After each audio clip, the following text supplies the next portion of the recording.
मेरा हाथ जोड़कर विनती है कि ऐसा कोई काम ना करिएगा। जब तक आप इस दुनिया में हैं तभी तक आपका महत्व है। आप नहीं हैं तो आपके लिए कुछ भी नहीं है। यह आत्महत्या कर लेने से ऐसा नहीं है कि यह सरकार बदल जाएगी, ये सिस्टम बदल जाएगा। हमें लड़ना होगा और लड़ने के लिए हमको मरना नहीं है, हमें लड़ना है, डट के लड़ना है। इसलिए सभी छात्रों से हम कहते हैं कि भाई मुझे पता है कि आपका हक यहाँ छीना गया है, आपके हक को मारा गया है, लेकिन हम इसके खिलाफ लड़ेंगे। सारे शिक्षक आपके साथ हैं, आज सारे स्टूडेंट एक साथ हैं और हम इसके खिलाफ लड़ेंगे। ये दोबारा से हम रिजल्ट जारी करवाएंगे। सरकार की जो योजनाएं हैं या जो भी हो, रेलवे की जो योजनाएं हैं, जिसने कहा था कि भाई हम 20 गुना रिजल्ट देंगे तो हम 20 गुना रिजल्ट लेकर रहेंगे। एक विद्यार्थी का 5 बार काउंट करने नहीं देंगे, एक विद्यार्थी का एक बार ही काउंट किया जाएगा। हम इसके लिए लड़ेंगे। लेकिन आप सभी से मेरा अनुरोध है बच्चों कि आप ऐसी कोई भी हरकत ना करना, ऐसा कोई भी तरीका नहीं अपनाना जिससे आपके माँ बाप को पूरी जिंदगी पछताना पड़े आपके लिए। एक भागलपुर का लड़का चंदन, जिसके पिताजी ठेला चलाते हैं और ये गलत सिस्टम के मतलब शिकार हो चुका है और ये एनटीपीसी का एग्जाम दिया था जिसे फेल कर दिया गया। और फेल नहीं कहिए, सीधा सीधा कहिए कि इनका ये मर्डरर है, ये रेलवे एनटीपीसी बोर्ड ये मर्डर किया इसका, हम सीधा कह सकते हैं। क्योंकि उन बच्चों का जो अगले एग्जाम में बैठने का जिनका हक था वो हक छीन लिया गया। मैं नहीं कहता हूं कि आप नौकरी दे दीजिए, आप रोजगार दे दीजिए, मैं ये नहीं कहता, लेकिन जो उनका हक था अगले एग्जाम में बैठने का, उनको बैठने देना चाहिए था। 20 गुना रिजल्ट की बात हुई थी तो 20 गुना रिजल्ट देना चाहिए था।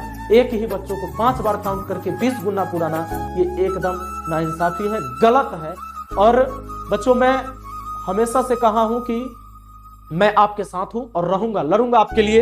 यहां तक कि मैंने पिछली वीडियो बनाई थी जिस पर भारत सरकार का आईटी सेल ने हमारी वीडियो को डिलीट करवा दिया। मैं आपको बताता हूं और दलीलें आई हैं यूट्यूब के तरफ से कि भाई हमारी टीम ने आपके कंटेंट समीक्षा की है और हमें लगता है कि इससे हमारी हिंसक अपराध करने वाले संगठन के बारे में सामग्री दिखाने के लिए नीति का उल्लंघन हो रहा है। हमने यह वीडियो यूट्यूब से हटा दिया है। तो यूट्यूब ने क्या किया कि हमारी वीडियो हटा दिया, इसलिए वो वीडियो नहीं दिख रहा होगा आपको। क्यों हटा दिया? क्योंकि हम आपके हक के लिए लड़ रहे थे। जो गलत था गलत को गलत कह रहे थे और सही को सही कह रहे थे, इसलिए हटा दिया। ये कह रहे हैं कि भाई हिंसक अपराध है, और ये क्या अपराध है जो हजारों करोड़ों बच्चों की जिंदगी के साथ खेला जा रहा है? ये भी तो हिंसक अपराध है। 5-5 साल में एक एग्जाम क्लियर नहीं होता है। एक बच्चा 5 साल तक तैयारी करता है, एक बार वैकेंसी 4 साल 5 साल पर आती है और 5 साल तैयारी करने के बाद जब फेल हो जाता है उसके बाद फिर दोबारा चांस नहीं बचता है उसको पढ़ लिख कर कुछ करने का। तो आप सोचते हो सिर्फ मेरे जाने से मैं जा रहा हूं, आपके परिवार वाले हर पल, आपकी मम्मी हर पल जीवन में जिएंगी भी, परंतु वो जी भी नहीं पाएंगी। आप सोच रहे हो आप अपने आप को खत्म करते हो, उसके साथ साथ घर का एक एक खुशी खत्म करके चले आते हो। और आपको ये नहीं पता कि भगवान ने शायद बहुत कुछ अच्छा आपके लिए सोच रखा हो।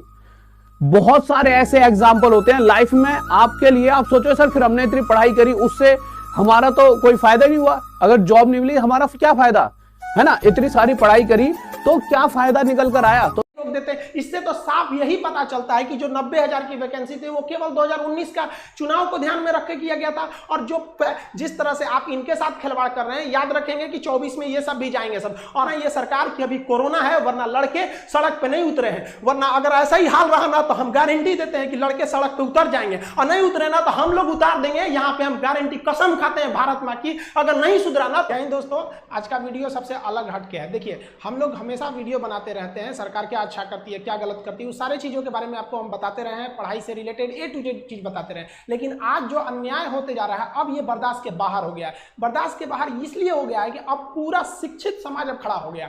और जब कभी भी शिक्षित समाज खड़ा हुआ है तो इतिहास गवाह है वो क्रांति की पहली दहलीज होती है, क्योंकि शिक्षित समाज को बेवकूफ बनाना आसान नहीं होता है। और रेलवे में जानबूझ के ऐसा कचड़ा अधिकारियों को भरा जाता है कि ये लोग जानबूझ के पेपर लीक करवा दे, और जो पैसा मिलेगा तो इन लोग अपनी फैमिली को ट्रिप लेके जाएंगे लोग स्विट्जरलैंड घुमाने के लिए, और बच्चों का भविष्य का बेड़ा गर्क करेंगे। मार्च 2019 में एक वैकेंसी निकाली गई, 90,000 रेलवे की वैकेंसी निकाली गई। लोगों को लगा कि ये वैकेंसी उनके भविष्य के लिए है। तो सर भी फॉर्म भरे थे, इनका रिजल्ट 3 जगह दिया है, खुद नौकरी छोड़ के आ रहे हैं, यहां भी रिजल्ट दिया है, यहाँ भी दिया है, यहाँ भी दिया है। जबकि सर एक और समस्या क्या है, इंटर वालों को तो पूरा बर्बाद कर दिया है। इंटर वालों को तो मतलब ऐसा बर्बाद किया जिसका कोई हद नहीं। ग्रेजुएशन वालों को तो थोड़ा बहुत बक्सा भी है। हमेशा आपके हक के लिए आवाज उठाएंगे, और जिस दिन खान सर आपके लिए आवाज नहीं उठाएं उस दिन समझ। और एक स्टूडेंट क्या कह रहा था कि सर आप हम लोग के लिए आवाज उठाइए। अरे यार तुम्हें बोलना पड़ेगा कि स्टूडेंट के लिए आवाज उठाएं। हम किस समय आपकी आवाज नहीं उठाएं? जब भी आपके साथ कोई समस्या होगी हमेशा आपके साथ खड़े रहेंगे, हमेशा आपके हक के लिए आवाज उठाएंगे। और जिस दिन खान सर आपके लिए आवाज नहीं उठाएं उस दिन समझ जाइए कि ऊपर वाले ने खान सर को उठा लिया। हम लोग बहुत जल्दी इसको वेल तरीके से सारे टीचर्स के साथ हम भी सबको कॉल कर रहे हैं कि आगे क्या रणनीति है, इसको कैसे सुधारा जाएगा, सुधार के हम लोग लिया जाएगा। चलता है कि जो 90,000 की वैकेंसी थी वो केवल 2019 का चुनाव को ध्यान में रख के किया गया था। और जो पहले से जो ट्रैक रिकॉर्ड आ रहा है, अगर उस हिसाब से अगर हम बात करें तो ये जो 90,000 रेलवे की वैकेंसी है ये 2024 के इलेक्शन तक जाके ये उसको फाइनल किया जाएगा। यानी अब हिंदुस्तान में एक ट्रेंड बन चुका है कि एक वैकेंसी से आप दो एकदम बढ़िया से चुनाव जीत सकते हैं। इन लोग को ये नहीं समझ में आता है कि स्टूडेंट की लाइफ के साथ खेलना एकदम घातक है, क्योंकि एक बार अगर युवा बिगड़ गया ना तो फिर संभालना मुश्किल है। तलवारों के साए पर इतिहास हमारा बनता है, जिस ओर जवानी चलती है उस ओर जमाना चलता है। गवर्नमेंट को नहीं भूलना चाहिए कि ये युवा ही है जिन्होंने इस सरकार को फर्श पे पड़ी थी, इसे उठाकर अर्श पे पहुंचा दिया। लेकिन जिस दिन युवा बिगड़ेगा ना उस दिन अर्श से उठा के फिर फर्श पर फेंक देगा। टाइम नहीं लगेगा। जिसको आप धीरे धीरे देख रहे हैं, युवाओं के बीच में इतना क्यों खोल रहा है, मन क्यों खोल रहा है? क्योंकि युवा अपने आप को ठगा महसूस कर रहा है और हमेशा पढ़े लिखे स्टूडेंट्स का ही आवाज दबाया जाता है। रीजन क्या है कि शिक्षा एक ऐसी चीज होती है ना जो आपके अंदर सवाल पूछने की क्षमता पैदा कर देती है। वो जानते हैं कि सोचरा पढ़ लिख लेगा ना तो सवाल पूछने लगेगा। अगर नौकरी हो गई तो मेरे चुनाव की रैली में कौन जाएगा? एक पढ़ा लिखा इंसान, एक नौकरी करने वाला इंसान कभी नहीं जाता है रैली उली में। क्यों? क्योंकि वो यूट्यूब पे देख लेगा क्या भाषण है, ट्विटर पे देख लेगा। इसीलिए गवर्नमेंट चाहती है भाई साहब अनपढ़ रहो लोग। हमारी अलग अलग पार्टियां 75 पार्टी हिंदुस्तान में, ससुरा 4000 से ज्यादा पार्टियां, उनका झंडा लेके ढोते रहो। स्टूडेंट को अंडरटेकिंग नहीं लेना चाहिए कि भाई ये कुछ नहीं कर पाएगा। ये भी भाई कुछ भी कर सकता है। जिस तरह से आप इनके साथ खिलवाड़ कर रहे हैं, याद रखेंगे कि 24 में ये सब भी जाएंगे सब। और हर स्टेट वालों को कहते हैं कि भाई देखिए ये इलेक्शन का मुद्दा नहीं है, ना ही ये पॉलिटिशियन का मुद्दा है। मुद्दा ये है कि एसएससी, रेलवे, आईबीपीएस क्यों बर्बाद कर रही है।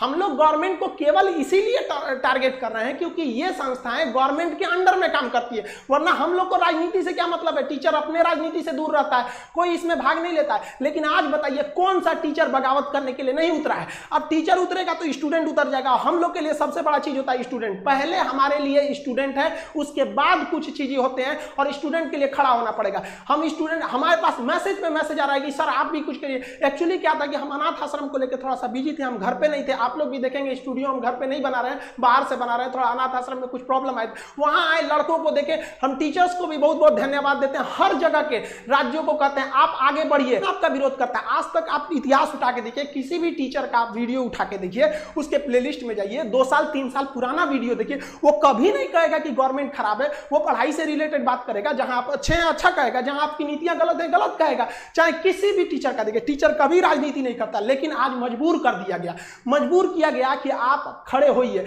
और शुक्र मनाइए सरकार की अभी कोरोना है, वरना लड़के सड़क पे नहीं उतरे हैं। वरना अगर ऐसा ही हाल रहा ना तो हम गारंटी देते हैं कि लड़के सड़क पे उतर जाएंगे, और नहीं उतरे ना तो हम लोग उतार देंगे। यहाँ पे हम गारंटी कसम खाते हैं भारत मां की, अगर नहीं सुधरा ना तो लड़कों को उतार दिया जाएगा सड़क पर। फिर दिल्ली में जगह नहीं बचेगी लड़कों को बैठाने के लिए। दिल्ली का क्षेत्रफल उतना नहीं है जितना भारत के युवाओं हैं, उतना भर जाएंगे ना फिर जगह नहीं बचेगी। फिर एक क्रांति आ जाएगी यहाँ पर, जिसे इतिहास में लिखा जाएगा कि एक ऐसी क्रांति थी जो भारत के युवाओं ने अपने भविष्य के लिए लिखा था। मत खेलिए, मत ललकारिए युवाओं को, वरना ये एक दिन युवा उत्पाद ये इसका सर घुमा ना तो ये अपनी हद नहीं देखता है, दुश्मन का सरहद पार कर देता है यहाँ पर। इसको प्लीज हम हाथ जोड़ के कहते हैं, इसको जल्दी से जल्दी निपटारा कीजिए। ऐसे समझ, ये एकदम ज्वलंत मुद्दा है, लड़का कहां जाएगा। और कोरोना के बीच में तो सबके मन में एक भावना पैदा कर दिया है कि कोरोना जैसे आपातकाल में एक घर में एक सरकारी नौकरी का होना जरूरी था। इसलिए लड़का तैयारी कर रहा है कि प्राइवेट वालों का जॉब चला गया, जिनकी सरकारी थी कम से कम कुछ तो मिल रहा था वहां पर। आप खिलवाड़ किए जा रहे हैं एसएससी, रेलवे। ये कि आप किसी भी टीचर को देखिए, कोई टीचर चुप नहीं होगा। आप भले कुछ भी कहिए, एंटी नेशनल कह दीजिए, कुछ भी कह दीजिए, हम लोग को नक्सलाइट कह दीजिए, कोई दिक्कत नहीं है। आप लड़कों को रोजगार दीजिए और रोजगार मांगेंगे, ये हमारा अधिकार है। अगर अधिकार मांगना बगावत है तो समझो कि हम बागी हैं। आप समझिए, हर टीचर कोई मजबूरी में आया है, कोई टीचर को शौक नहीं लगाता है कि गला फाड़े, उसको पढ़ाने से फुर्सत नहीं मिला रहता है। हम सारे स्टूडेंट को कहते हैं आप जो भी कमेंट करें, जो भी हैशटैग चलाएं, उसमें दो चीजों का ध्यान दें। कहीं भी हिंसा को बढ़ावा देने वाला काम ना करें और अभद्र भाषा का प्रयोग ना करें, क्योंकि अगर इस तरह का प्रयोग करेंगे तो फिर सरकार को एक बहाना मिलेगा आपके इस आंदोलन को कुचलने का। आप एकदम अहिंसक रूप से, एकदम सभ्य तरीके से अपना विरोध दिखाएंगे और हम ये उम्मीद करते हैं कि ये गांधी का देश है, एक दिन हम जरूर जीतेंगे। रात कितनी भी बड़ी क्यों ना हो, सुबह होने से नहीं रोक सकती है। सफलता एक दिन में भले ना मिले, लेकिन एक दिन तो जरूर मिलेगी और ये विद्यार्थी अपना इतिहास अपनी हाथों से लिखेंगे। ये वादा है, अगर विद्यार्थी एक साथ जुटे तो सरकार को झुकना ही पड़ेगा। मिलेंगे नेक्स्ट वीडियो में, तब तक के लिए जय हिंद। ई है रेल भवन, आई है रेल भवन का गेट। आप देख सकते हैं जब इसका भविष्य खुद खतरे में है तो ये इस देश के युवाओं का भविष्य क्या बनाएगा। और इसीलिए एनटीपीसी रिजल्ट में रेल भवन ने अपने भविष्य के साथ साथ इस देश के युवाओं के भविष्य के साथ खिलवाड़ कर दिया है।